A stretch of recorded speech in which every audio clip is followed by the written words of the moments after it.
Ma direi che in buone mani, nelle mani di Matteo Salvini, il quale sta parlando con il Premier Conte e il Vice Premier Di Maio, troveranno ovviamente, come si dice, la quadra rispetto a questo tema. È irrinunciabile la partita dell'autonomia, visto e considerato che ormai quasi tutte le regioni italiane stanno chiedendo l'autonomia.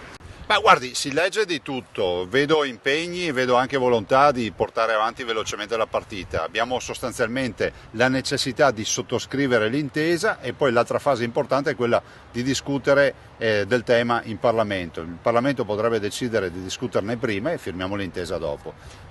La verità è che questo è un processo storico, una grande riforma e ha bisogno dei tempi delle grandi riforme. Non è una giustificazione, ma glielo dice una persona che ha portato avanti un referendum che qualcuno considerava impossibile, ma poi l'abbiamo realizzato. 5 Stelle in Veneto addirittura sostengono per bene questa operazione, ma le dirò che ormai questa resistenza non ha nessun senso, ammesso non concesso che ci sia, visto e considerato che la quasi totalità delle regioni italiane chiede l'autonomia. Se dovessimo pensare a quelle che ancora non l'hanno chiesta, pensiamo alla Puglia, pensiamo alla Basilicata e alla Calabria. Tutto il resto è autonomia, il che vuol dire che in ogni regione dove tu vai a chiedere consenso, a proporre azioni di governo, devi prendere atto che in quella regione 17 su 20 c'è autonomia o si vuole autonomia. Il tema delle città metropolitane, il tema delle città, delle grandi metropoli è un altro tema, ma verrà affrontato ovviamente dopo aver avuto l'autonomia. Il Veneto pensa che il Veneto ideale con l'autonomia sia un Veneto dove la regione legifera e tutto il resto delle competenze, l'esercizio delle competenze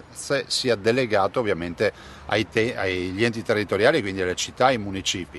Dico anche che questo è il modello vincente, il modello che funziona. Attenzione che ogni variante rispetto a quello che prevede la Costituzione in materia di autonomia va a inficiare tutto il processo. Quindi leggo di autonomia di Belluno piuttosto che di centrali metropolitane, voglio ricordare che la Costituzione è chiara e prevede un percorso netto e chiaro perché sia sostenibile giuridicamente.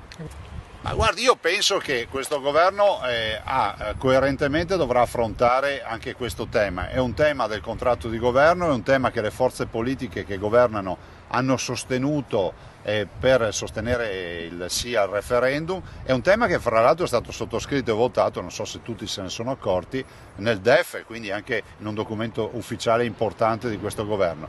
Direi di andare avanti. Ovvio è che se non passasse l'autonomia è inevitabile che di difficoltà ce ne sarebbero, ma come potrebbe accadere se non passasse qualche altro grande progetto del contratto di governo. Ma guardi, io dico che abbiamo fatto un bel lavoro, bisogna guardare anche avanti pensando anche da dove veniamo da un referendum impossibile, da un ricorso avanti la Corte Costituzionale, dalla vittoria in Corte e dalla necessità di iniziare a parlare di autonomia. Oggi c'è un progetto, oggi siamo entrati in Consiglio dei Ministri con una bozza di intesa, la bozza a me va bene per il 70%, le difficoltà si intravedono ancora in tema di infrastrutture, visto e considerato che noi chiediamo le concessioni, e in tema di soprintendenze, quindi di beni culturali, nel tema ovviamente importante delle valutazioni di impatto ambientale da regionalizzare ed infine ovviamente tutto il tema della sanità per quello che ancora non abbiamo. Ma guardi, partiamo da un presupposto, che gli sprechi negli enti pubblici a livello nazionale cubano circa 30 miliardi di euro. Se tutti fossero virtuosi, in Italia ci sarebbe sopra il tavolo un tesoretto a disposizione degli cittadini per promuovere l'economia e l'occupazione di circa 30 miliardi. Questi sono i costi standard. Quindi se tutti decidessero di assoggettarsi ai costi standard, sapremo che un pasto in ospedale deve costare da nord a sud 6,5 euro, 7 euro e non 60-70 euro. Questo è il vero problema. In questo paese le entrate sono inferiori alle uscite. Il fatto di temere derive egoistiche o che ci siano disparità è ragionevole e posso capire, anche umanamente comprensibile. Leggendo poi il progetto si capisce che non è così, ma del resto lo sa benissimo anche il dottor Cantone che stiamo parlando di un progetto che è previsto dalla Costituzione. Vorrei ricordare che anche le 23 materie non sono un'invenzione di Luca Zaia o di Attilio Fontana o di Stefano Bonaccini, ma sono esattamente elencate nella Costituzione. Ma no, perché questo non è lo spacca Italia, non è la secessione dei ricchi, non è tutto quel mare di scemenze che si leggono, ma è la visione di modernità di un paese, esattamente quello che accade in Germania, che accade negli Stati Uniti, che accade in Svizzera, che accade in Gran Bretagna. Se dopo qualcuno ha come modello la Grecia e non gli Stati Uniti, questo è un altro problema. Che c'è una foresta che cresce al sud che è con noi, che c'è una foresta di cittadini che non ha oggi voce, che deve aver voce. Dico che noi siamo disponibili assolutamente ad affrontare i temi, abbiamo i tecnici per cui sono in grado di chiarire ogni dubbio, però alla fine ci vuole la volontà di quello di fare il salto di qualità. Guardi, lo spreco di una comunità, cioè lo spreco in una comunità del sud non è che agevola, faccio l'esempio della Sicilia, gli sprechi della Sicilia che ha 4 corti d'appello e il Veneto ne ha una. Noi abbiamo gli stessi abitanti della Sicilia, la Sicilia ha 4 corti d'appello e il Veneto ne ha una.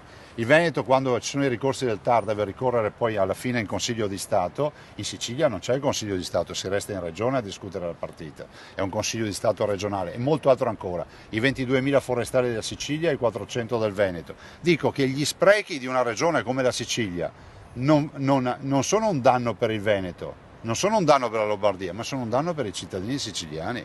Questo dobbiamo capire. E allora questo è il vero percorso di virtuosità, l'autonomia. Mi lasci dire, io ho sempre indicato la via. Vedo commentatori che sono esattamente gli stessi che commentavano quando il referendum fu impugnato. Sono gli stessi che dicevano non si farà mai il referendum, sono gli stessi che dicevano Zaia prende in giro i veneti. Alla fine siamo andati a fare un referendum e l'abbiamo fatto in maniera ufficiale. Certo che se qualcuno pensava che l'autonomia fosse una strada in discesa, molto probabilmente ha visto un film sbagliato.